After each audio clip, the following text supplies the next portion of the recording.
Hello दोस्तों, कैसे हैं आप सभी लोग। तो हम लोग एनए जो अपना नर्सिंग असिस्टेंट है उसका प्रैक्टिस सेट पर डे लगा रहे हैं। डेली अपना प्रैक्टिस सेट चल रहा है और उसका वेटेज आपको पता ही है, जो 50 क्वेश्चन आ रहे हैं जिसमें आपके केमिस्ट्री, बायो, फिजिक्स और मैथ, साथ ही साथ 10 क्वेश्चन की जीएस आ रही है। तो आप सभी लोगों को बहुत ही बेहतर तरीके से अपना प्रैक्टिस सेट लगाते रहना है। और जो भी आपका यहाँ पे कंफर्म सिलेबस कराया जा रहा है एक प्रैक्टिस सेट के माध्यम से, तो आपको बस इतना ही करना है। जो भी यहाँ पर क्वेश्चन कराए जा रहे हैं बहुत ही अच्छी तरीके से उन क्वेश्चन को पढ़ते रहना है, क्योंकि आप सभी लोग जानते हैं ये सारा सिलेबस जो है आपके एनए के लिए बनाया गया है और बहुत ही एक अच्छा सिलेबस है।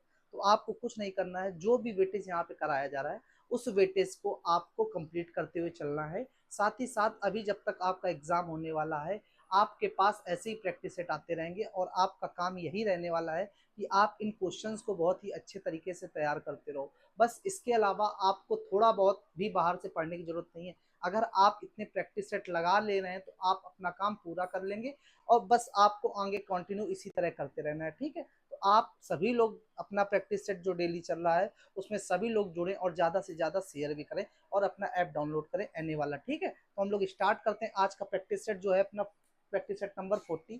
तो प्रैक्टिस सेट नंबर 40 का जो क्वेश्चन नंबर 1 है हम लोग उससे स्टार्ट करते थे। क्वेश्चन नंबर 1 क्या कह रहा है अपना, देखो कह रहा है कि भारत को कौन सा राज्य सोने का सबसे बड़ा उत्पादक राज्य है। कह रहा है कि जो भारत का क्या कह रहा है कि भारत का कौन सा राज्य सोने का सबसे बड़ा उत्पादक राज्य है। तो जो सोने के बारे में बात कही गई है, इसके बारे में सोने के बारे में जो बात कही गई है, तो आप सभी लोग ध्यान रखेंगे। क्या ध्यान रखेंगे कि जो सोने का सबसे बड़ा राज्य है, चार ऑप्शन दिए गए, तेलंगाना, छत्तीसगढ़, कर्नाटक, झारखंड। तो झारखंड आप सभी लोग जानते हैं कोयले के लिए, लेकिन अगर बात हम लोग सोने की कर लें तो सोने के लिए आपका कौन सा सबसे बड़ा उत्पादक राज्य है, कर्नाटक। कौन सा है, कर्नाटक। तो आप सभी लोग ध्यान रखेंगे कि सोने का क्या, सोने का सोने का सबसे बड़ा सबसे बड़ा उत्पादक राज्य क्या कहा गया आपसे, उत्पादक राज्य, ठीक। तो आप सभी लोग ध्यान रखेंगे क्या कि भारत का जो सोने का सबसे बड़ा उत्पादक राज्य है वो कौन सा है, तो कर्नाटक है। अगर बात हम कर लें कर्नाटक, तो कर्नाटक की राजधानी क्या है, तो इसकी राजधानी जो है आपकी वो बेंगलुरु है। क्या है, बेंगलुरु राजधानी है इसकी। अगर हम बात कर लें तेलंगाना, तो इसकी राजधानी क्या है भैया, हैदराबाद। क्या है, हैदराबाद। और छत्तीसगढ़, छत्तीसगढ़ की राजधानी हो जाती है आपकी रायपुर, ठीक है। और झारखंड की रांची, क्या हो जाती है, रांची। तो ये सारी बातें आपकी क्लियर हो गई। तेलंगाना की कैपिटल हैदराबाद, छत्तीसगढ़ की रायपुर, कर्नाटक की हो गई बेंगलोर और साथ ही साथ झारखंड की हो गई रांची। तो आपसे जो क्वेश्चन कहा गया था कि सोने का सबसे बड़ा उत्पादक राज्य, तो उसका ऑप्शन हो जाएगा आपका ऑप्शन नंबर सी, यानी कर्नाटक, जो इसका बिल्कुल सटीक जवाब है, ठीक है। तो पहले का ऑप्शन हो गया सी। नेक्स्ट क्वेश्चन जो अपना सेकेंड क्वेश्चन है, क्या कह रहा है, कह रहा है कृषि और संबद्ध क्षेत्रों में योजना तैयार करने और समन्वय करने के लिए सर्वोच्च निकाय है। क्या कह रहा है कि जो कृषि और संबंध क्षेत्र है उसके समन्वय के लिए जो सर्वोच्च निकाय है उसके बारे में बात की गई है। तो आप क्या कहेंगे, चार ऑप्शन दिए गए हैं आपको। पहला ऑप्शन दिया गया भारतीय कृषि अनुसंधान परिषद। तो आपका जो भारतीय कृषि अनुसंधान परिषद है तो आपको उसकी बात करनी है ऑप्शन नंबर ए में। जो दूसरा दिया गया क्षेत्रीय ग्रामीण बैंक, तीसरा राज्य व्यापार निगम, लास्ट है राष्ट्रीय कृषि ग्रामीण। आप सभी लोग जानते हैं कि ये क्या है, नाबार्ड। आप सभी लोगों ने पढ़ा होगा नाबार्ड। क्या, नाबार्ड। नाबार्ड के बारे में अगर हम बात कर लें तो दो बैंकें ऐसी हैं जो ग्रामीण क्षेत्र में एक आपको कृषि के लिए लोन देती हैं। एक हो गई आपकी नाबार्ड और दूसरी हो गई कौन सी, सिडबी। तो ये दोनों ऐसी हैं जो किस कहाँ देती हैं, ग्रामीण क्षेत्र में देती हैं। NABARD, national board for agriculture and rural development. आप सभी लोग ध्यान रखेंगे। अगर हम बात करें नाबार्ड की स्थापना की, तो नाबार्ड की स्थापना 12 जुलाई सन 1982 को हुई थी। कब हुई थी, 12 जुलाई सन 1982 को इसकी स्थापना हुई थी नाबार्ड की। और साथ ही साथ अगर हम इसके हेडक्वार्टर की बात कर ले, नाबार्ड का जो हेडक्वार्टर है वो है आपका कहाँ, मुंबई में हो जाता है, ठीक है। बात समझ में आई, जो नाबार्ड का हेडक्वार्टर है वो कहाँ हो जाता है भैया, मुंबई में। लेकिन बात हम लोग कर रहे हैं कि कृषि और संबंध क्षेत्रों में योजना तैयार करने और समन्वय करने के लिए सर्वोच्च निकाय है। तो जो इसका सटीक जवाब है ऑप्शन नंबर ए आपको दिया गया है, भारतीय कृषि अनुसंधान परिषद। तो आप सभी लोग ध्यान रखेंगे जो इसका सटीक जवाब है कौन सा, भारतीय कृषि अनुसंधान परिषद, यानी ऑप्शन नंबर ए इसका बिल्कुल सही जवाब हो जाएगा, ठीक है। ध्यान रखेंगे आप।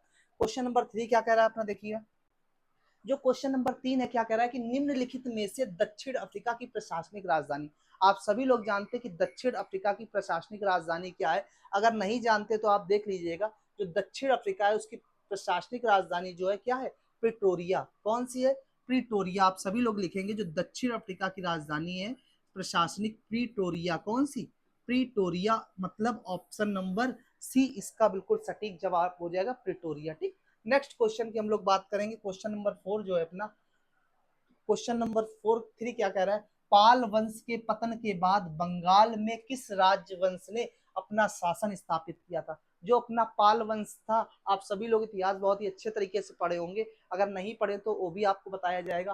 पाल वंश के पतन के बाद बंगाल में किस राजवंश ने अपना शासन स्थापित किया था, तो 4 ऑप्शन आपको दिए गए, सेन वंश, गौड़ वंश, इलियास वंश और गणेश वंश, ये 4 ऑप्शन आपको दिए गए। तो आप सभी लोग जानते हैं, अगर नहीं जानते तो आप जान लीजिए क्या, कि जो इसका सटीक जवाब है सेन वंश, वो आपका बिल्कुल सटीक जवाब हो जाएगा। पाल वंश के पतन के बाद बंगाल में किसने राजवंश ने अपना स्थापन किया, तो सेन वंश ने किया था। ठीक है, मतलब इसका आंसर हो जाएगा ए नंबर। ठीक, नेक्स्ट क्वेश्चन की अगर हम बात कर लें, क्या नेक्स्ट क्वेश्चन जो अपना कह रहा है, निम्नलिखित में से किसे प्रकृति का सुरक्षा वलय कहा जाता है, क्या निम्न में से किसे प्रकृति का सुरक्षा वलय कहा जाता है, तो 4 ऑप्शन दिए गए हैं, भूकंप, ओजोन गैस, ज्वालामुखी और नदियां। तो आप सभी लोग ध्यान रखेंगे क्या, जो प्रकृति है, प्रकृति का सुरक्षा वलय किसको कहा जाता है, तो ध्यान रखेंगे जो अपना ज्वालामुखी है, क्या जो अपना ज्वालामुखी है इसको कहा जाता है प्रकृति का सुरक्षा वलय। ठीक है,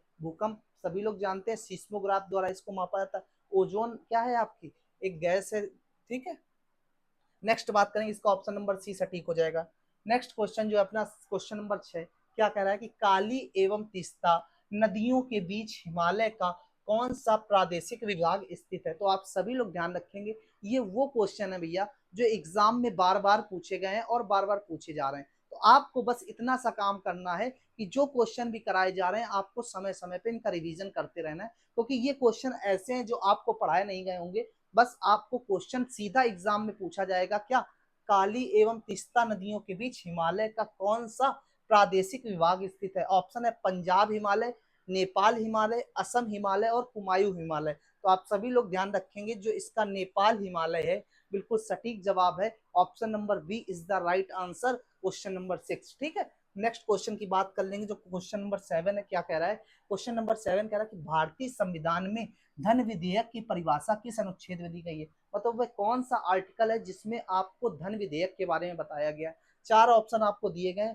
आर्टिकल नंबर 56 जो दिया गया है, तो आप पहले तो इसका आंसर देख लेंगे, जो धन विधेयक है, तो धन विधेयक के बारे में किसको में बताया गया, तो आप लिखेंगे क्या, धन विधेयक, धन विधेयक,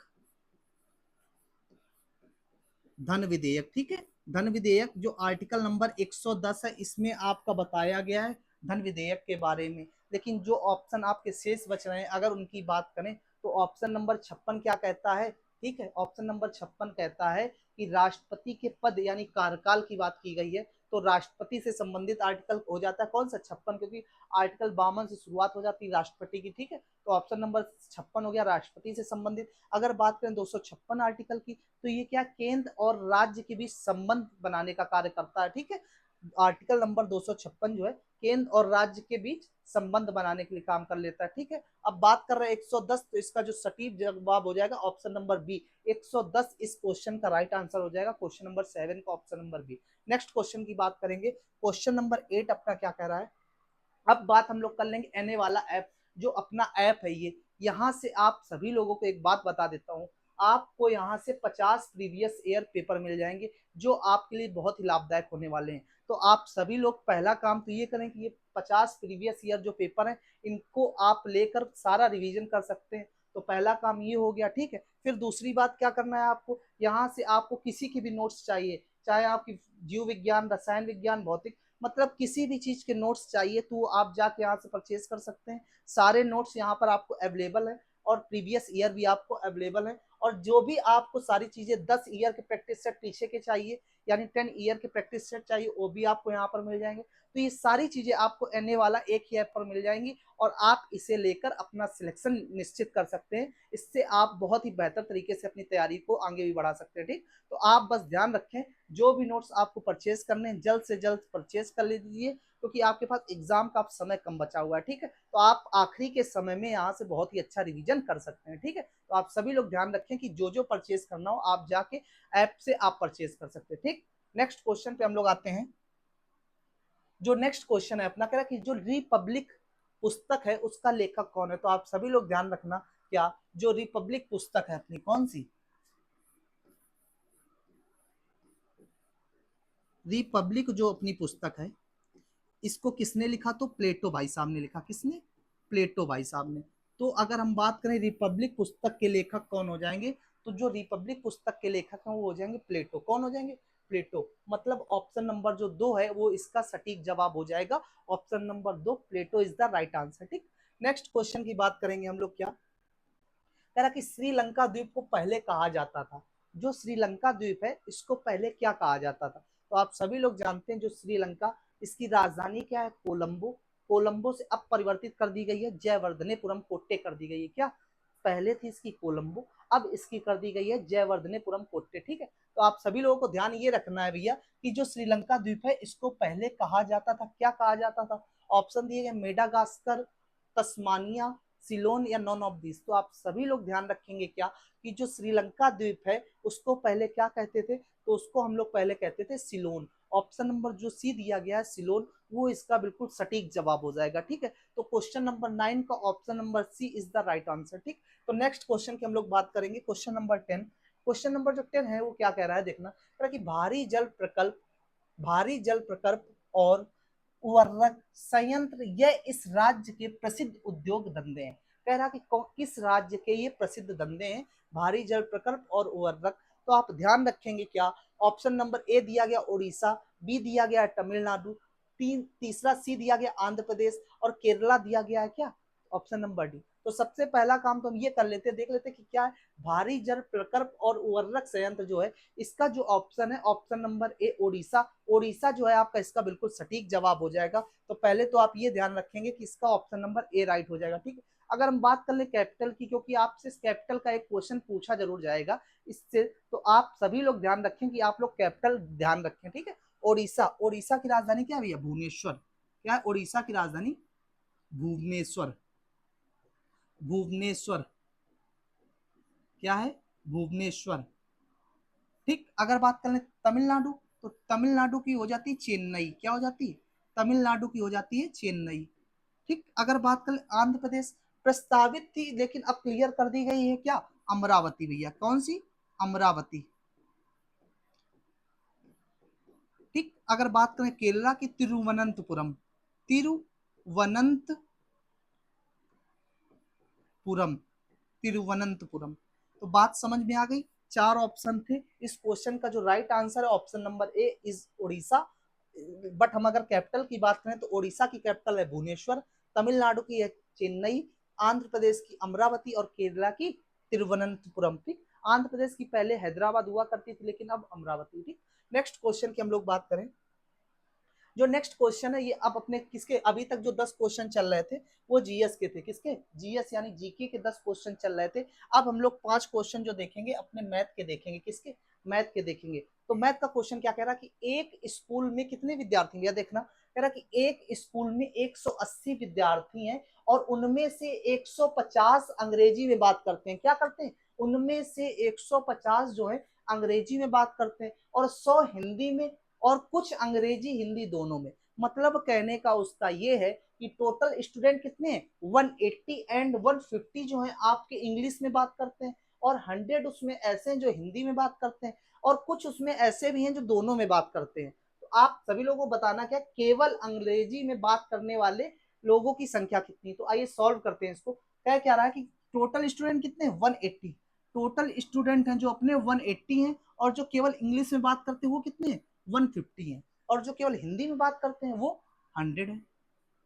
तो आप सभी लोगों को ध्यान क्या रखना है कि इंग्लिश में अगर हम देखें तो इंग्लिश की बात कर ले, इंग्लिश की बात कर ले तो इंग्लिश में अपने कितने स्टूडेंट हो गए, 150 स्टूडेंट हो गए। कितने हो गए, 150। अगर हम हिंदी की बात कर लें, अगर हम हिंदी की बात कर लें तो कितने हो गए, अगर हम हिंदी की बात करें तो कितने हो गए भैया, 100 हो गए। अगर हमने देखा इंग्लिश और हिंदी दोनों को मिलाकर हमारे हिसाब से कितने हो गए, 150 और 100 कितने हो गए, 250। लेकिन उसने कहा था कि यहाँ पे विद्यार्थी हैं कितने, 180। कितने, 180। अगर उसने कहा 180 तो यहाँ दोनों को मिलाकर देखा 250, तो जाहिर सी बात है क्या कि इसमें कुछ पर्सन कॉमन रहे होंगे। क्या रहे होंगे, कॉमन रहे होंगे। और कॉमन कितने रहे होंगे, यहाँ से हो गए 250 और 180, इन दोनों का अंतर कितना, 70। यानी 70% ऐसे होंगे जो क्या रहे होंगे, कॉमन रहे होंगे भैया। क्या रहे होंगे, कॉमन रहे होंगे। अगर 70% पूरा गोला ये किसका था, इंग्लिश का, और इंग्लिश में लोग कितने थे, 150। अगर 70 निकल गए तो कितने बचे, 80। अगर देखें हिंदी में कुल कितने थे, 100। 70 निकल गए तो कितने बचे, 30। अब आपसे या तो केवल इंग्लिश पूछा जाएगा या तो केवल हिंदी पूछा जाएगा। आपसे क्या पूछा, केवल अंग्रेजी में कितने बात करने वालों की संख्या।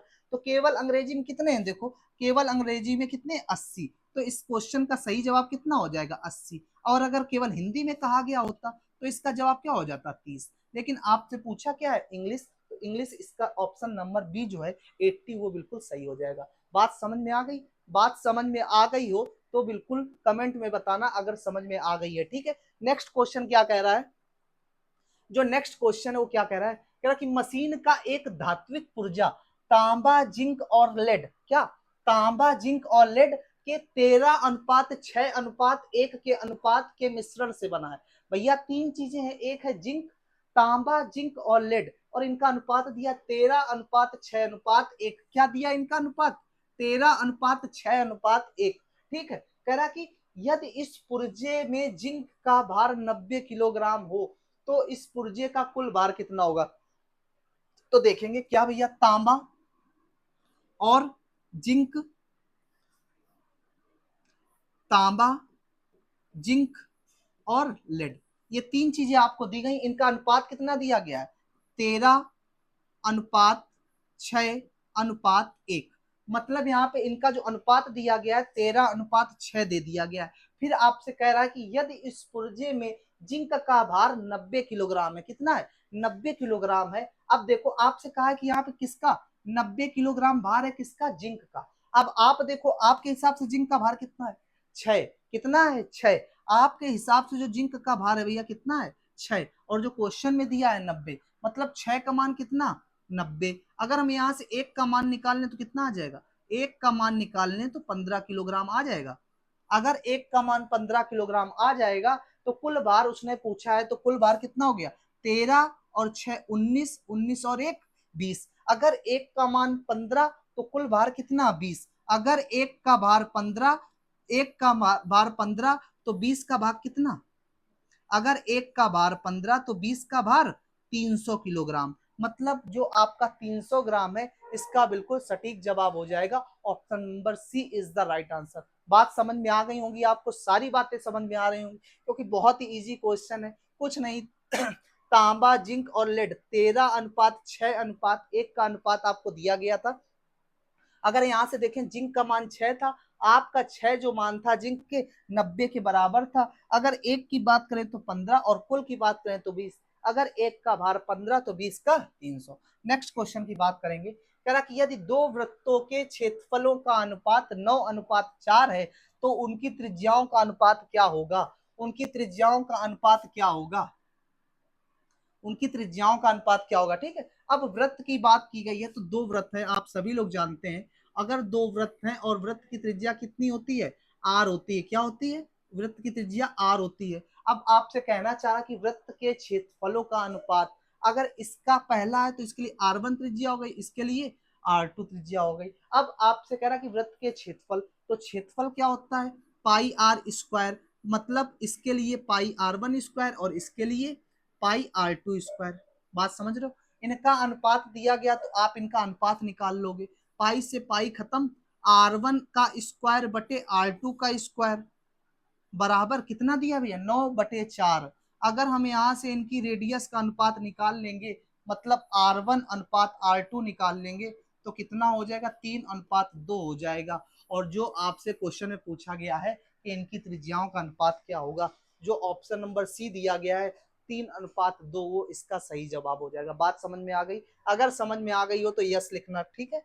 नेक्स्ट क्वेश्चन की बात करेंगे। एक वर्ग के विकर्ण की लंबाई 5:5 √2 है। कितनी है? 5 √2 सेंटीमीटर है। तो उसकी परिधि क्या होगी? अब आप सभी लोगों को पता होना चाहिए क्या, कि जो एक वर्ग होता है, वर्ग की सभी भुजाएं क्या होती हैं? वर्ग की सभी भुजाएं बराबर होती हैं। अगर एक भुजा हमें ए दे दी गई तो दूसरी भी ए होगी, तीसरी भी ए होगी और चौथी भी ए होगी। मतलब वर्ग की प्रत्येक भुजा बराबर होती है, ये इसकी पहचान होती है। अगर हम विकर्ण की बात करें तो सबसे बीच में रखी जाने वाली सबसे लंबी जो छड़ होगी वो इसकी क्या कहलाएगी? भुजा कहलाएगी। अगर भुजा निकालेंगे तो इसकी भुजा क्या होती है? a√2। अभी आप याद कर लो, मैं आपको निकाल के दिखाऊंगा पाइथागोरस थ्योरम से आपकी भुजा कैसे निकलेगी, ठीक है। आप ध्यान कर लो क्या, कि वर्ग की जो विकर्ण की लंबाई होती है वो a√2 होती है। कितनी होती है? a√2। जो वर्ग के विकर्ण की लंबाई है a√2 होती है, और a√2 होती है, उसका मान दिया गया है 5√2। कितना दिया गया है?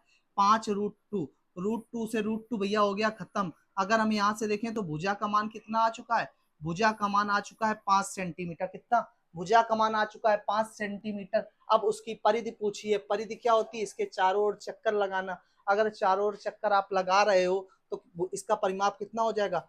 4a। और a का मान कितना है? 5। तो 4 × 5 मतलब 4 × 5 = 20। तो 20 सेंटीमीटर इसका क्या हो जाएगा? सही जवाब। मतलब ऑप्शन नंबर डी इसका बिल्कुल करेक्ट आंसर हो जाएगा, क्वेश्चन नंबर 14 का डी, ठीक। नेक्स्ट क्वेश्चन पे आ जाओ। नेक्स्ट क्वेश्चन कह रहा कि यदि 15 आदमी प्रतिदिन 12 घंटे काम करते हुए एक कार को 14 दिनों में पूरा कर लेते, तो उसी कार को 21 आदमी प्रतिदिन 10 घंटा काम करते हुए कितने दिनों में? तो आप सभी लोग ध्यान रखिएगा, जो ये वर्क एंड टाइम का क्वेश्चन आपको जरूर मिलने वाला है, तो आप सभी लोग वर्क एंड टाइम को बहुत ही अच्छे तरीके से पढ़ेंगे, ठीक है। क्वेश्चन क्या कह रहा है? आपको मैंने कल भी बताया था कि आप क्वेश्चन को किससे लगा रहे होंगे? आप क्वेश्चन को किससे लगा रहे होंगे? MDH फॉर्मूले से। किससे? MDH। M1D1H1 बराबर M2D2 और H2। आप यहां से इस क्वेश्चन को लगा रहे होंगे, ठीक है। क्वेश्चन में क्या कहा गया? कह रहा है कि यदि 15 आदमी 12 घंटे काम करते हैं, मतलब मैन कितने हो गए हमारे? 15 मैन जो हैं कितने घंटे काम करते हैं? 12 घंटे 14 दिनों। दिनों की संख्या कितनी? 14 और 12 घंटे, ठीक। फिर कह रहा उसी कार्य को 21 आदमी, अगर 21 आदमी हैं और कितने 10 घंटे करते हैं, तो कितने दिनों में कार्य को निपटा दे रहे होंगे? बात यही कही गई है कि अगर 21 आदमी हैं 10 घंटे काम करते हैं तो काम को समाप्त करने में कितने दिन लगेंगे, अब आपको बताना है, ठीक। तो देखिएगा, काटा पीटी शुरू करो भाई। 7 से काटा 2 आ गया, 7 से काटा 3 आ गया, ठीक। अगर हमने 5 से काटा तो 3 आ गया, 5 से काटा तो 2 आ गया, ठीक। 3 से 3 चला गया, 2 से 2 चला गया, तो बचा क्या? 12 बचा। मतलब काम को 12 दिनों में निपटा दिया जाएगा। अब क्या? काम को 12 दिनों में निपटा दिया जाएगा। तो मतलब 12 is the right answer, question number 15, ठीक। तो ऑप्शन नंबर ए राइट हो जाएगा। अब आ जाते हैं हम लोग किस पर? अब फिजिक्स के। आपके जीएस के 10 हो गए, 5 मैथ के क्वेश्चन हो गए, अब 5 क्वेश्चन आपके फिजिक्स के हो गए। तो फिजिक्स की अगर हम बात कर लेते हैं, किसकी? फिजिक्स की बात कर लेते हैं। तो जो फिजिक्स है हमारी, एफ बराबर, आप सभी लोग ध्यान रखेंगे, गुरुत्वाकर्षण की बात की गई, सार्वभौमिक गुरुत्वाकर्षण स्थिरांक का मान। जो गुरुत्वाकर्षण होता है आप सभी लोग जानते हैं कि क्या होता है, जी से डिनोट करते हैं। बात हम करेंगे किसकी? तो देखिएगा, जो आपका बल होता है वो किसके किसके M1 M2 दो द्रव्यमान पिंडों के गुणनफल और इसके अनुक्रमानुपाती होता है, ठीक। आप सभी लोग ध्यान रखेंगे, जब ये चिन्ह हटता है तो क्या आता है? एक नियतांक आता है, और नियतांक यहाँ पे क्या आएगा? गुरुत्वाकर्षण बल, ये आ जाएगा। गुरुत्वाकर्षण आ जाएगा तो यहाँ पे क्या हो जाएगा? ये हो जाएगा। अगर ये हो जाएगा तो यहाँ से फॉर्मूला क्या बन गया? अगर हम निकालो भैया। जी का मान जो होगा क्या होगा? जी का मान जो होगा FR² बटे M1 M2 हो जाएगा। हो जाएगा। अगर हो जाएगा तो अगर हम यहाँ से फॉर्मूले से बात कर ले इसके मात्रक की, तो आप क्या कहेंगे इसके मात्रक के बारे में? इसका जो मात्रक होता है न्यूटन होता है, और इसका मीटर स्क्वायर हो जाएगा, और नीचे किलोग्राम होता तो किलोग्राम स्क्वायर हो जाएगा, ठीक। तो न्यूटन मीटर स्क्वायर प्रति किलोग्राम स्क्वायर। अगर इस फॉर्म में लिखा ना मिले तो क्या मिलेगा, न्यूटन मीटर स्क्वायर, और किलोग्राम नीचे से ऊपर आएगा तो -2 लिख सकते हो, ठीक। न्यूटन मीटर स्क्वायर किलोग्राम की पावर -2, ये आपकी बात हो जाएगी यूनिट यानी मात्रक की। अगर हम डायमेंशन की बात कर लें विमा की, तो देखना विमा भी देखना आप, एफ जो है बल, और बल की विमा आप याद कर लो क्या होती है, MLT की पावर -2। अब समय नहीं है कि हम आपको डिस्क्रिप्शन दे सकें, तो आपको कुछ चीजें लर्न भी करनी होंगी। जो बल है उसकी विमा होती है MLT की पावर -2, और जो क्या है लंबाई है उसकी हो जाएगी L², क्योंकि त्रिज्या दी गई L², ठीक। और यहाँ से पिंड जो द्रव्यमान है इसकी M ही होती है, तो M 2 बार है तो 2 बार आप M लिख लो। M से M आपका समाप्त हो जाएगा, M पलट के ऊपर आ जाएगा तो क्या M-1 L3 और T की पावर -2। बात समझ में आई, बात समझ में आई। अगर बात समझ में आई तो देखो क्या हो गई इसकी विमा, M-1 L3 और T की पावर -2, ये इसकी डायमेंशन हो जाती है, और ये इसका मात्रक यानी यूनिट हो जाती है। क्या हो जाती है, यूनिट हो जाता है, ठीक। अब बात करेंगे क्या जो क्वेश्चन में आपसे कहा गया है कि इसका जो स्थिरांक है यानी जी है, क्या है, जो कैपिटल जी है, इसका मान आपसे पूछा गया है, इसका मान आपसे पूछा गया है, तो आप याद कर लोगे जो इसका मान होता है 6.67 इंटू 10 की पावर -11 होता है। कितना होता है, 6.67 इंटू 10 की पावर -11 होता है। और साथ ही साथ यूनिट अभी आपको बताई क्या, न्यूटन मीटर स्क्वायर प्रति किलोग्राम स्क्वायर। यूनिट याद रखना है आपको, क्योंकि यूनिट अगर याद नहीं करोगे तो आप कंफ्यूज रहोगे, ठीक है। तो क्या हो जाएगा, न्यूटन मीटर स्क्वायर प्रति किलोग्राम स्क्वायर। अब आपसे क्वेश्चन में यही तो कहा था, क्या है, तो ऑप्शन नंबर देखो 6.7, यहाँ पे तो दिया ही नहीं है, एक ऑप्शन ऐसा है जो 6.7 इंटू 10 की power -11 newton metre square kilogram -2। तो ऑप्शन नंबर जो बी है आपका वो यहाँ से बिल्कुल सही हो जाएगा, ऑप्शन नंबर बी, ठीक है। 16 का भी। क्वेश्चन नंबर जो 17 है क्या कह रहा है, कह रहा है कि वॉशिंग मशीन जो है हमारी की कार्य प्रणाली निम्नलिखित सिद्धांत पर आधारित है। जो हमारी वॉशिंग मशीन है, जो इसकी कार्य प्रणाली है किस पर आधारित है, चार ऑप्शन दिए गए। एक दिया गया है आपका अपकेंद्रण, जिसे हम लोग सेंट्रीफ्यूगेशन कहते हैं, ठीक है। और साथ ही साथ अपोस्पा यानी जिसे डिहाइड्रेशन कह देते हैं, विलोम परासरण और विसरण। तो आप सभी लोग ध्यान रखेंगे जब भी कभी ये क्वेश्चन पूछा जाए क्या कि वॉशिंग मशीन की कार्य प्रणाली, तो आप सभी लोग उस समय क्या ध्यान रखेंगे, अपकेंद्रण, क्या अपकेंद्रण यानी सेंट्रीफ्यूगेशन। ऑप्शन नंबर जो आपका ए है ये इसका बिल्कुल सटीक जवाब हो जाएगा, ठीक है, ऑप्शन नंबर ए। नेक्स्ट क्वेश्चन की बात करेंगे जो क्वेश्चन नंबर 18 है हमारा। क्वेश्चन नंबर 18 है हमारा, क्या कह रहा है, क्या कह रहा है कि ऊष्मागतिकी के प्रथम नियम से संरक्षित होता है। अब आप सभी लोग जानते हैं कि यहाँ से जो नियम दिए गए हैं, संवेग option number A, option number B ऊर्जा, और जो तीसरा दिया गया संवेग और ऊर्जा दोनों। तो आप सभी लोग ध्यान रखेंगे जो ऊष्मागतिकी है इसके 3 नियम थे। प्रथम नियम को जो बताया गया वो ऊर्जा का नियम, किसका, ऊर्जा का नियम। तो ऑप्शन नंबर जो बी है वो इसका बिल्कुल राइट यानी सटीक जवाब हो जाएगा, ठीक है, ऑप्शन नंबर बी बिल्कुल सटीक हो जाएगा।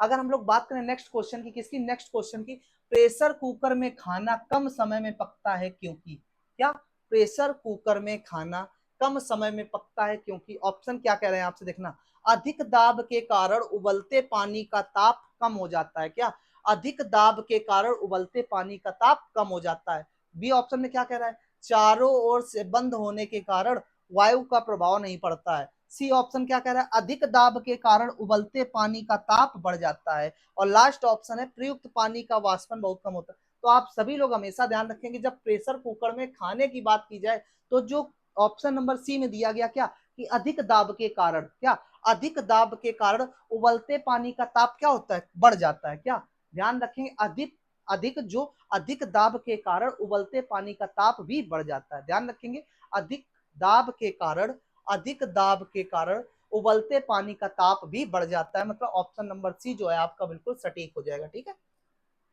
नेक्स्ट क्वेश्चन आपसे कह रहा कि जो मनुष्य होते हैं उनमें श्रव्य तरंगे, जो श्रव्य तरंगों को सुनता है मनुष्य, उसके लिए लगभग कितनी होनी चाहिए, तो ऑप्शन ए दिया गया है 20 हर्ट्ज से 2000 हर्ट्ज, 20 हर्ट्ज से 200 हर्ट्ज, 20 हर्ट्ज से 2000 हर्ट्ज, और लास्ट है 2 हर्ट्ज से 20,000 हर्ट्ज। तो आप सभी लोग ध्यान रखेंगे क्या, जो हमारी श्रव्य सीमा तरंगे हैं, क्या, श्रव्य सीमा तरंगे हैं, श्रव्य तरंगे हैं, श्रव्य तरंगे हैं, वो कहां से कहां तक, तो 20 हर्ट्ज से 20 हर्ट्ज से 20,000 हर्ट्ज तक।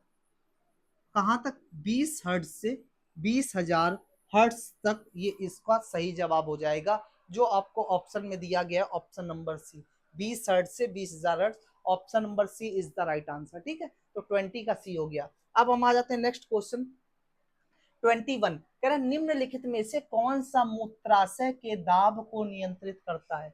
मूत्राशय के दाब को नियंत्रित करता है, जो ऑप्शन नंबर ए में दिया गया है वक्र, ऑप्शन नंबर बी में दिया गया है तंत्रिका तंत्र, और सी में दिया गया है दिल, और लास्ट ऑप्शन दिया गया क्या? रक्तचाप। जो ऑप्शन नंबर बी है आपका क्या? तंत्रिका तंत्र, तो वो बिल्कुल सटीक जवाब हो जाएगा इसका। तंत्रिका तंत्र इज द राइट आंसर। तंत्रिका तंत्र is the right answer. Question number कौन सा? 21। ठीक है, नेक्स्ट क्वेश्चन की बात करेंगे हम लोग। नेक्स्ट क्वेश्चन जो है अपना क्या कह रहा है? मानव में नाइट्रोजन युक्त अपशिष्ट पदार्थ उत्पन्न करने वाली चयापचय गतिविधियों को किसके द्वारा हटा दिया जाता है? किसके द्वारा हटा दिया जाता? तो ऑप्शन आपको दिया गया है श्वसन तंत्र, संवहनी तंत्र, उत्सर्जन तंत्र और परिसंचरण तंत्र। परिसंचरण तंत्र आप सभी लोग ध्यान रखेंगे, जो एक ये था क्या? रक्त परिसंचरण तंत्र। कौन सा? रक्त परिसंचरण तंत्र। रक्त परिसंचरण तंत्र। रक्त परिसंचरण तंत्र जिसे बोलते हैं क्या? Blood circulatory system. इसको किसने दिया था? तो आप सभी लोग ध्यान रखेंगे, जो हमारा रक्त परिसंचरण तंत्र था, इसको सन 1628 ईस्वी में विलियम हार्वे के द्वारा दिया गया था। किसके द्वारा? सर विलियम हार्वे के द्वारा दिया गया था। बात समझ में आई? किसके द्वारा? मतलब रक्त परिसंचरण तंत्र को सन 1628 ईस्वी में विलियम हार्वे के द्वारा दिया गया था। ठीक है, तो बात समझ में आई।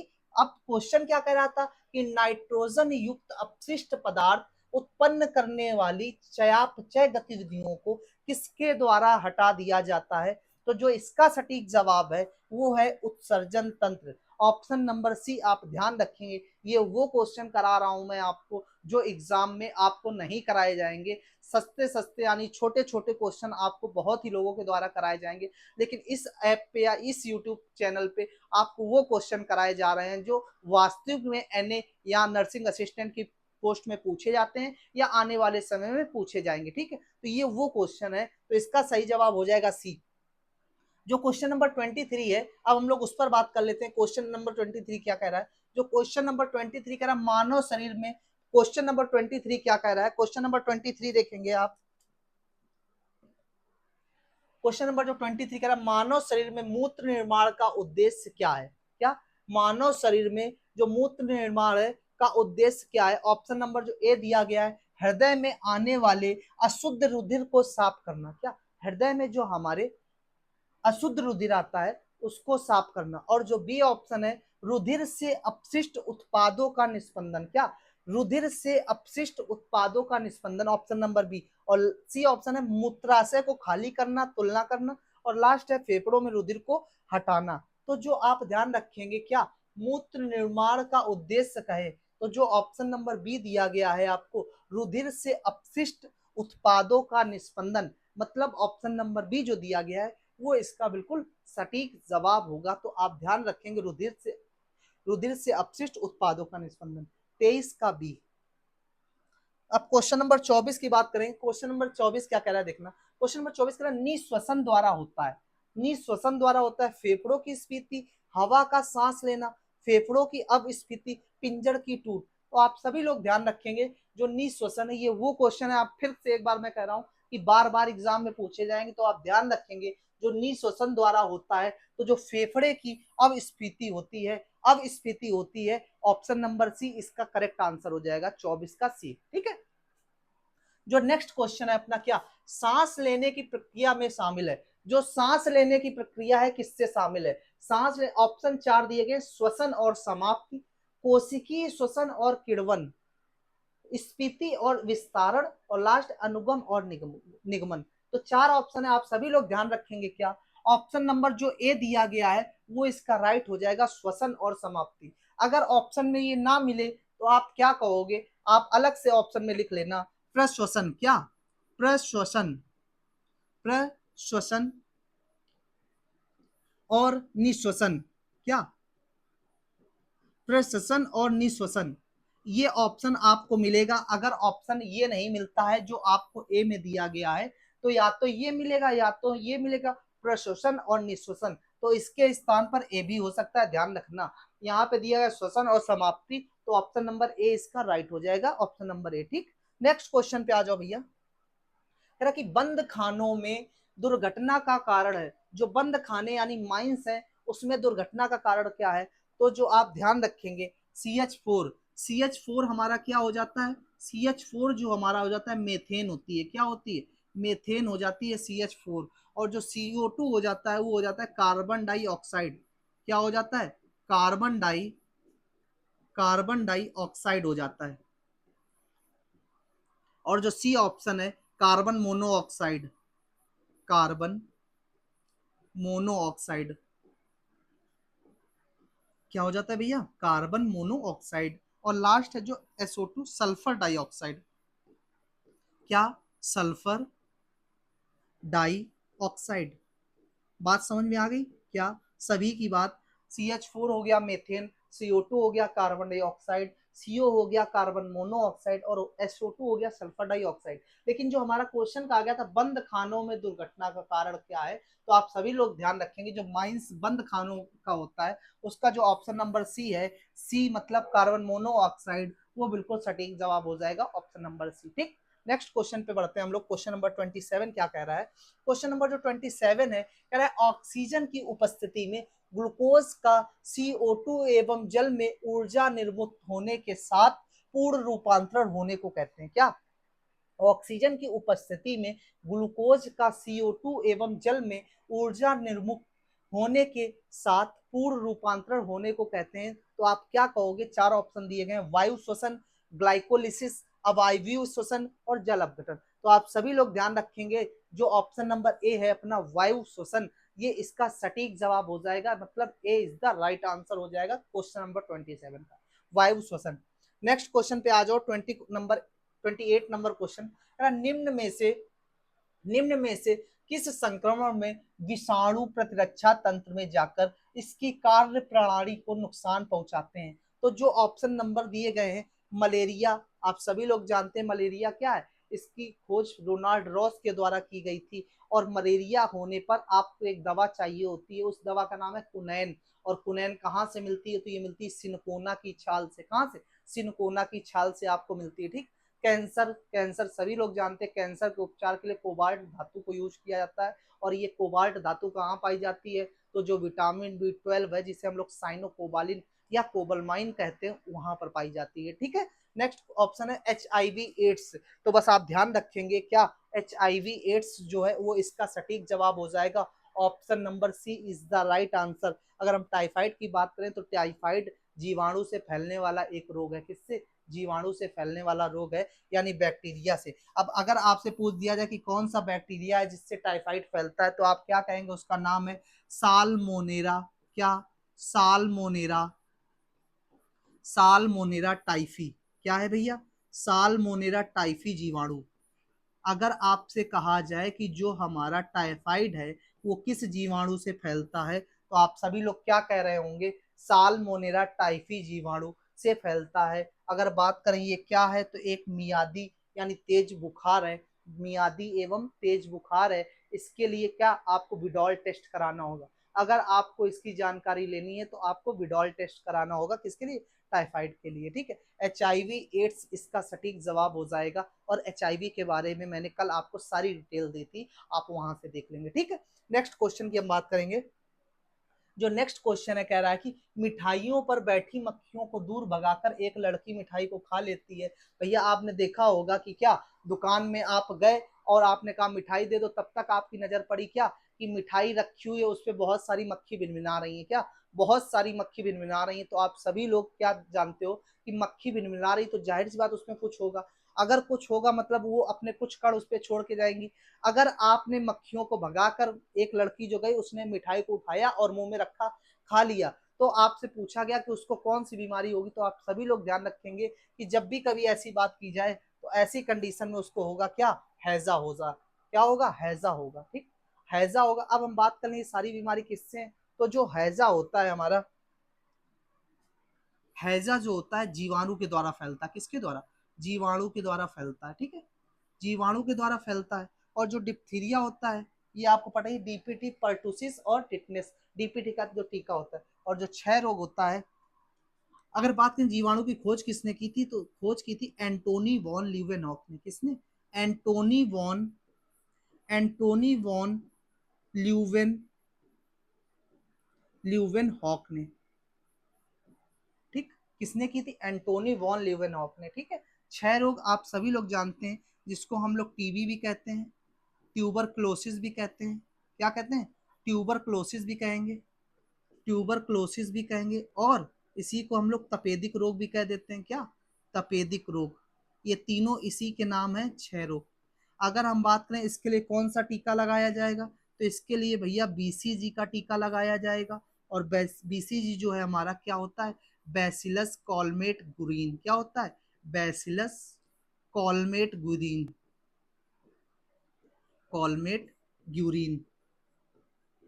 बात समझ में आई क्या? जो बीसीजी का टीका लगेगा बैसिलस कॉलमेट ग्रीन, तो इसका जो सटीक जवाब है ऑप्शन नंबर बी।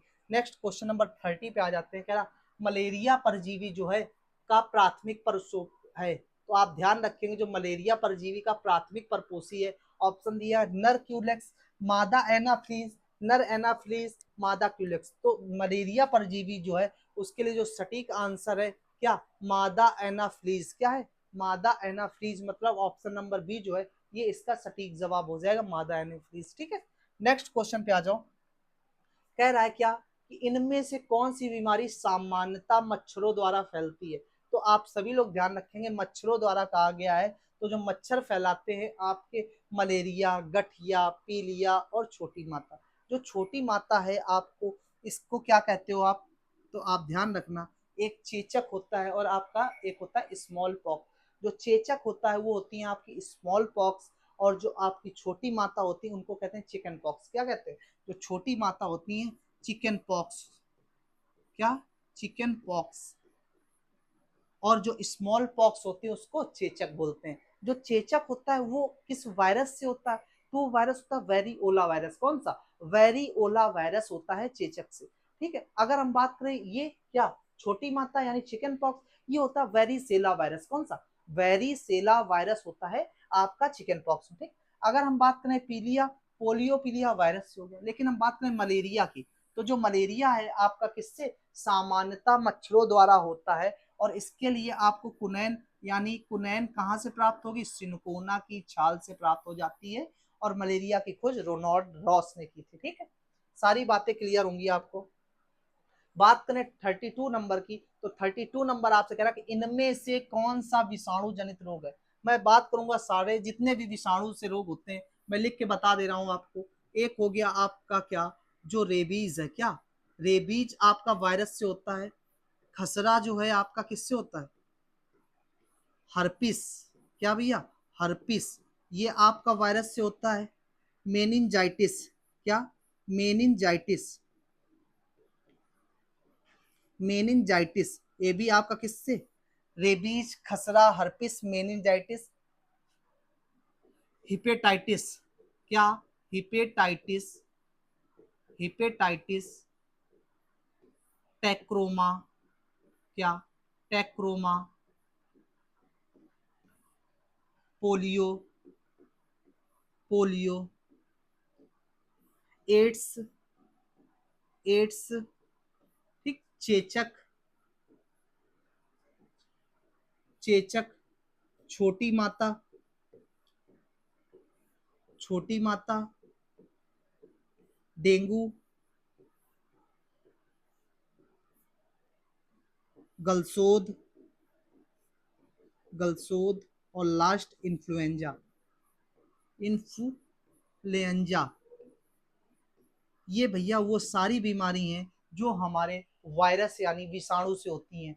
रेबीज, खसरा, herpes, meningitis, hepatitis, trachoma, polio, AIDS, चेचक, छोटी माता, डेंगू, गलसोद और इन्फ्लुएंजा, ये सारी हमारी वायरस से होने वाली डिजीज हैं। अब बात कर रहे हैं क्या कि कौन सा रोग कहा गया है, तो आप देख सकते हो ऑप्शन में आपको दिया गया खसरा। खसरा मतलब ऑप्शन नंबर सी जो है इसका सटीक जवाब हो जाएगा। अगर हम बात करें सूखा रोग की, जो सूखा रोग होता है ये विटामिन डी की कमी से होता है, जिसको हम क्या बोल देते हैं, रिकेट्स बोल देते हैं। क्या बोल देते हैं, रिकेट्स बोल देते हैं। और जो बेरी बेरी है ये विटामिन बी1 की कमी से हो जाता है। किसकी कमी से, विटामिन बी1 की कमी से हो जाता है, और ये विटामिन डी की कमी से हो जाता है। ठीक है, अब बात करेंगे ऑप्शन नंबर सी इसका सही हो गया। क्वेश्चन नंबर 33 पे आ जाएंगे। कह रहा है इनमें से कौन सा सामान्यता चूहा पिस्सू, कौन सा सामान्यता चूहा पिस्सू रथफली से संक्रमित रोग है। अभी मैंने आपको क्वेश्चन में एक दिन बताया था कि चूहे से जो बीमारी फैलती है उस कौन सी, जो उसके ऊपर पिस्चुरा टाइप का पाया जाता है उसमें जो बीमारी फैलती है वो होती है हमारी चूहे के द्वारा फैलने वाली प्लेग। कौन सी, प्लेग। अगर आपसे कहा जाए जो प्लेग होता है इसको किस नाम से और जाना जाता है, तो ये आपका जाना जाता है काली मौत। क्या, काली मौत। तो काली मौत के नाम से भी किसको जानते हैं हम, प्लेग को। ध्यान रखना, अगर हम बात करें काली मौत किसको कहते हैं तो प्लेग को कह देंगे काली मौत। जो ऑप्शन नंबर डी है वो इसका बिल्कुल सटीक हो जाएगा, ऑप्शन नंबर डी 33 का। ठीक है, जो नेक्स्ट क्वेश्चन है 34 हम उसकी बात करेंगे। प्रजनन ऊतकों का परिपक्व होना शुरू हो जाने पर सामान्य रूप से शरीर का विकास कम होने लगता है। किशोरावस्था की इस स्थिति को क्या कहा जाता है। मतलब कह रहा है कि जो प्रजनन ऊतकों का परिपक्व होना शुरू हो जाने पर सामान्य रूप से शरीर का विकास कम होने लगता है। किशोरावस्था की इस अवस्था को क्या कहते हैं, स्वतंत्रता कहते हैं, परिपक्वता कहते हैं, यौवन कहते हैं, या महावारी कहते हैं। तो ऐसे क्वेश्चन आपको देखने को नहीं मिलेंगे, ये क्वेश्चन बस आपको यही देखने को मिलेंगे क्योंकि वो क्वेश्चन कराए जा रहे हैं जो एग्जाम में पूछे जाएंगे। आने वाले नर्सिंग असिस्टेंट का जो एग्जाम है ऐसे क्वेश्चन अगर पूछे जाएंगे तो आप उसके लिए क्या तैयार रहेंगे। जो अपने 50 प्रैक्टिस सेट है वहां से आप परचेज करके उनको बहुत ही अच्छे तरीके से पढ़ सकते हैं। ठीक है, तो आप सभी लोग तैयार रहेंगे क्वेश्चन नंबर 34 के लिए। क्वेश्चन नंबर 34 का जो सटीक जवाब हो जाएगा क्या, यौवन, यानी ऑप्शन नंबर जो सी है यौवन, ये इसका सटीक जवाब हो जाएगा। ठीक है, 34 का जो ऑप्शन नंबर सी राइट हो जाएगा। नेक्स्ट 35 की बात कर लेंगे हम। क्वेश्चन नंबर 35 जो है क्या कह रहा है, कह रहा है महिलाओं में यौवन की महिलाओं में जो यौवन की शुरुआत है किससे होती है। तो आप सभी लोग ध्यान रखेंगे, चार ऑप्शन दिए गए, रजोनिवृत्ति, किशोरावस्था, महावारी, या रजोदर्शन। तो जो इसका ऑप्शन हो जाएगा क्या, महिलाओं में यौवन की शुरुआत, जो आपको रजोदर्शन, क्या रजोदर्शन, रजोदर्शन। अगर आपसे कहा जाए महिलाओं की यौवन की शुरुआत तो जो आपसे कहा गया क्या, रजोदर्शन। Option number D is the right answer, question number 35। ठीक है, नेक्स्ट क्वेश्चन पे आ जाओ। Question number 36। अब हम लोग बात करेंगे किसकी, अब हम लोग बात कर लेंगे केमिस्ट्री की। 15 क्वेश्चन बायो के हो चुके हैं अपने। हम लोग के यहाँ से क्वेश्चन नंबर 36 से स्टार्ट हो जाती है केमिस्ट्री। यानी केमिस्ट्री के जो आपके 15 क्वेश्चन है उनसे क्या करना है आपको, देखिए। तो केमिस्ट्री का जो वेटेज है 36 से स्टार्ट हो रहा है। कह रहा कि निम्नलिखित में से किन कणों में सकारात्मक आवेश होता है। तो ऑप्शन दिए गए आपको, न्यूट्रॉन, इलेक्ट्रॉन, प्रोटॉन और क्रिप्टॉन। तो देखिएगा जो आपसे कहा गया है क्या, प्रोटॉन, प्रोटॉन, न्यूट्रॉन और इलेक्ट्रॉन। क्या, इलेक्ट्रॉन। ठीक, प्रोटॉन और न्यूट्रॉन और इलेक्ट्रॉन। तो आप सभी लोग ध्यान देंगे क्या, जो प्रोटॉन प्रोटॉन होता है उस पर कैसा पॉजिटिव चार्ज होता है हमारा, कैसा पॉजिटिव चार्ज होता है। पॉजिटिव चार्ज मतलब कैसा, धनावेशित, कैसा, धनावेशित। अगर धनावेशित है तो कैसा होगा, सकारात्मक होगा। कैसा होगा, धनावेशित, धनावेशित। ठीक, धनावेशित हो जाएगा आपका पॉजिटिव चार्ज यानी सकारात्मक। अगर बात करें इसकी तो इस पर कैसा निगेटिव चार्ज हो जाएगा, निगेटिव चार्ज हो जाएगा, निगेटिव चार्ज।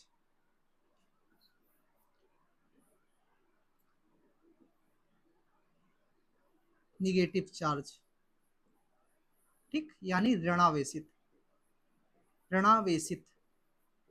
इसको कहें तो क्या, नकारात्मक, नकारात्मक, निगेटिव, धनावेशित, पॉजिटिव यानी सकारात्मक। जो न्यूट्रॉन होता है ये कैसा होता है, उदासीन, उदासीन मतलब इस पर कोई चार्ज नहीं होता है, ये न्यूट्रल होता है। ठीक, तो सारी बातें आपको समझ में आई होंगी। सकारात्मक कहा गया है तो जो सकारात्मक ऑप्शन नंबर सी है इसका सटीक जवाब हो जाएगा, option number C. Question number 37 की बात कर ले, कह रहा जिन उप परमाणु कणों विपरीत गुण होते हैं उन्हें उन्हें में सामान्य रूप से उप परमाणु कणों से किस नाम से जाना जाता है। ऑप्शन दिया गया पॉजिट्रॉन, फोटोन, प्रतिकण और न्यूट्रिनो। तो आप ध्यान रखेंगे जब भी कभी इस क्वेश्चन को पूछा जाए तो इसका ऑप्शन नंबर जो सी दिया गया है प्रतिकण, क्या दिया गया प्रतिकण जो दिया गया इसका ऑप्शन नंबर सी सही हो जाएगा। ठीक है, नेक्स्ट क्वेश्चन हम 38 क्वेश्चन की बात करेंगे।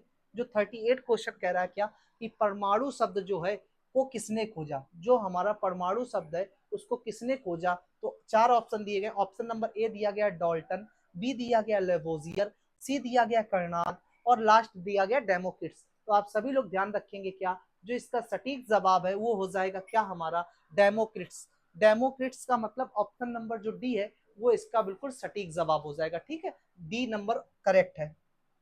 39 नंबर क्या कह रहा है देखो, निम्न में से किस तत्व में इलेक्ट्रॉन ग्रहण करने की प्रवृत्ति अपेक्षाकृत अधिक होती है। Option fluorine, carbon, oxygen and nitrogen. तो आप सभी लोग जानते हैं इसका सटीक जवाब हो जाएगा क्या फ्लोरीन। अगर फ्लोरीन के एटॉमिक नंबर की बात करें तो एटॉमिक नंबर इसका हो जाता है कितना भैया 9, कितना 9 और इसका एटॉमिक वेट 19 हो जाता है। ठीक है, ऑप्शन नंबर ए सही हो जाएगा। अगर हम बात कर लें 40, नील नामक किस स्रोत से प्राप्त होता है।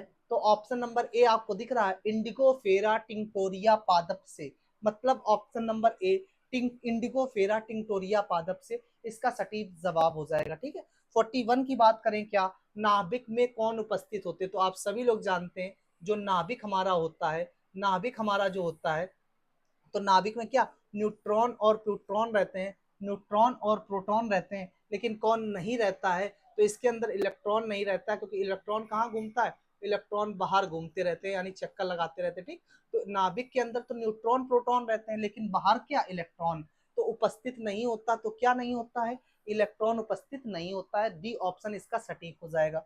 42 की बात कर ले अगर, सामान्यता परमाणु के नाभिक में होते हैं। तो अभी मैंने आपको बताया क्या कि जो हमारा एक न्यूक्लियस यानी नाभिक होता है उसमें क्या होते हैं तो न्यूट्रॉन और प्रोटॉन होते हैं और बाहर उसके चक्कर इलेक्ट्रॉन लगाते हैं। तो न्यूक्लियस यानी नाभिक में न्यूट्रॉन और प्रोटॉन होंगे। ठीक, मतलब प्रोटॉन और न्यूट्रॉन जो ऑप्शन नंबर ए दिया गया है ये इसका सटीक जवाब हो जाएगा। ठीक है, नेक्स्ट क्वेश्चन की बात कर लेते हैं 43 की।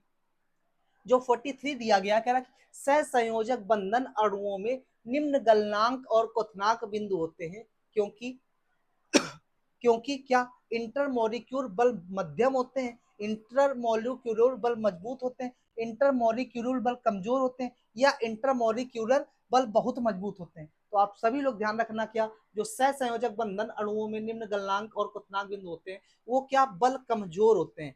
जो इंटरमोलिक्यूलर होते हैं बल कमजोर होते हैं, मतलब ऑप्शन नंबर सी जो है इसका सटीक जवाब हो जाएगा ऑप्शन नंबर सी। ठीक, नेक्स्ट क्वेश्चन की हम बात करें 44 की। तो 44 क्या कह रहा कि आयनिक यौगिकों में आयन एक दूसरे को आकर्षित करते हैं और मजबूत द्वारा जुड़े होते हैं। ऑप्शन दिए गए विद्युत स्थैतिक बलों द्वारा, चुंबकीय बलों द्वारा, गुरुत्वाकर्षण बलों द्वारा या विद्युत बलों द्वारा। तो आप ध्यान रखेंगे अगर आयनिक यौगिकों में आयन एक दूसरे का आकर्षित हो तो विद्युत स्थैतिक बलों द्वारा, किसके द्वारा विद्युत स्थैतिक बलों के द्वारा, मतलब ऑप्शन नंबर ए सटीक जवाब हो जाएगा। ठीक है, अगर हम बात कर लें 45 की, 45 क्या कह रहा है 45 जो आपका कह रहा है देखना इनमें से कौन सी अभिक्रिया उत्पादों के निर्माण के साथ साथ ऊष्मा भी मुक्त करती है। तो ऊष्मा भी मुक्त करती है आपका लिखा भी है ऊष्मा छेपी अभिक्रिया, सिग्मा ट्रॉपिक अभिक्रिया, पुनर्विन्यास अभिक्रिया, थर्मोडायनामिक अभिक्रिया। तो आप ध्यान रखेंगे जो आपकी ऊष्मा छेपी अभिक्रिया क्या है, ऊष्मा छेपी अभिक्रिया है, ऊष्मा छेपी अभिक्रिया है, ऊष्मा छेपी अभिक्रिया है, ये इसका सटीक जवाब हो जाएगा। ठीक है, जो आपको दिया गया है ऑप्शन नंबर ए में, किसमें दिया गया ऑप्शन नंबर ए इसका सटीक जवाब हो जाएगा, बिल्कुल राइट। ठीक है, क्वेश्चन नंबर 46 पे आ जाओ। कह रहा है कि अनेक उप इकाइयों के पुनरावृत सहसंयोजक से बृहद अणुओं के निर्माण की प्रक्रिया कहलाती है। तो बहुलकीकरण कहलाती है, संयोजन कहलाती है, एस्टरीकरण कहलाती है या हाइड्रोजनीकरण कहलाती है। तो आप सभी लोग ध्यान रखेंगे क्या जो अनेक उप इकाइयों के पुनरावृत सहसंयोजक से है वृहद अणुओं के निर्माण में, तो यह प्रक्रिया आपकी बहुलकीकरण कहलाती है। क्या? बहुलकीकरण कहलाती है। ऑप्शन नंबर ए इसका सटीक जवाब हो जाएगा। ठीक, नेक्स्ट क्वेश्चन की बात कर रहे हैं 47 की।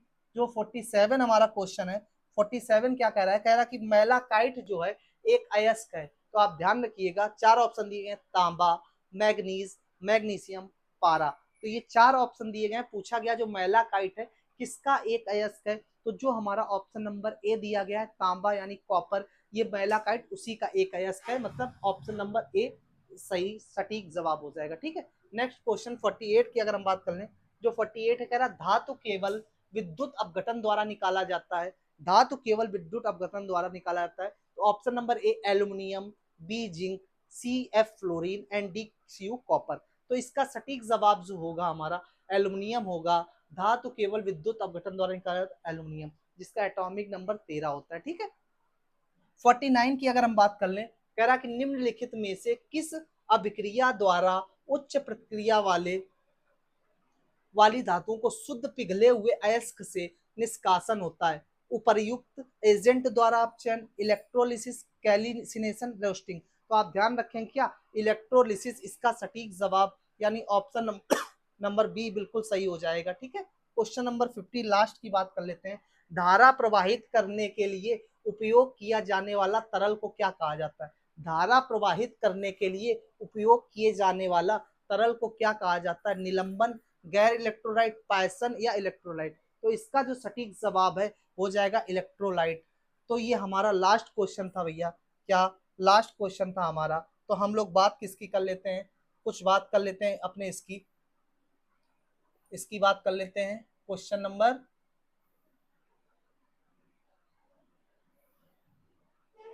जो हमारा एनए वाला ऐप है, जो सारी बातें आपको बतानी है, क्या बतानी थी, जो बताई थी आपको। अगर आपको कोई भी प्रैक्टिस सेट लेना है, जो आपके 50 प्रीवियस ईयर पेपर हैं, आप जाके यहाँ से परचेज कर सकते हैं। और अपने साथ ही साथ जो भी नोट्स हैं, केमिस्ट्री, फिजिक्स और साथ ही साथ बायो और जीएस, तो जो भी नोट्स आपको लेने हैं आप यहाँ से परचेज कर सकते हो। और उसके बाद आपको 10 ईयर की जो प्रीवियस ईयर के पेपर हैं वो भी आप यहाँ से परचेज कर सकते हो। क्योंकि आपके पास अब समय कम है, तो ये जल्द से जल्द ये परचेज करके आप अपने सिलेबस को एक बार कम समय में रिवीजन कर सकते हो। ये वो सारे क्वेश्चन हैं जो एग्जाम में बार बार पूछे गए हैं और पूछे भी जाएंगे। आपको बस इन्हीं प्रैक्टिस सेटों पर काम करना है, इतने ही क्वेश्चन पढ़ के जाने हैं और आपका काम यहाँ से हो जाएगा। ठीक है, तो आप सभी लोग जिसने भी परचेज ना किए हो तो आप परचेज कर लें और अपने सिलेबस को आगे इसी तरह कंटिन्यू करते रहिए। मिलेंगे हम लोग नेक्स्ट क्लास में। थैंक यू, जय हिंद।